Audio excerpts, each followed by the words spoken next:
जदि आपणकर बहुत लोन होची आपण चेष्टा कले मध्य से लोन आपण सुझी पारुना ईएमआई जदि बढ़ुची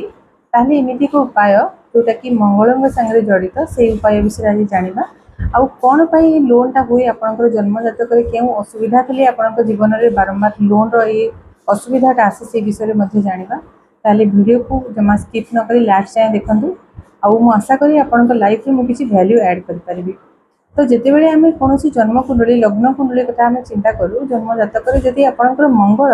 जदि सेकेंड हाउस थे 6th हाउस थे 8th हाउस थे कि से 12 हाउस थे ताहले प्रायतः देखा जाए आपणकर लोन होबार संभावना अधिक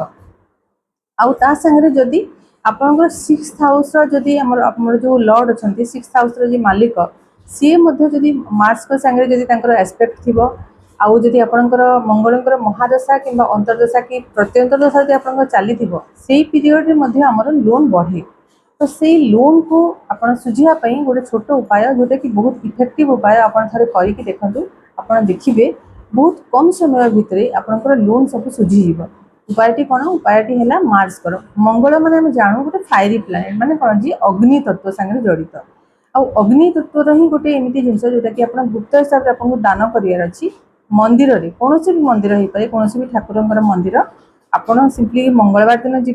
और एमती माचिस मैच बॉक्स आम जहाँ कहूँ दिआसिली काठी आपड़ नहीं मंदिर में चुपचाप जाकि रखी आसबे आप देखिए से जो जिते जन भी से मंदिर को जी आठ दीप प्रज्वलित करेंगे आउ जिते जन से मैच बॉक्स को यूज करेंगे दिआसिली काठी को यूज करेंगे जीवन में धीरे धीरे ऋणटा सुझा स्टार्ट हो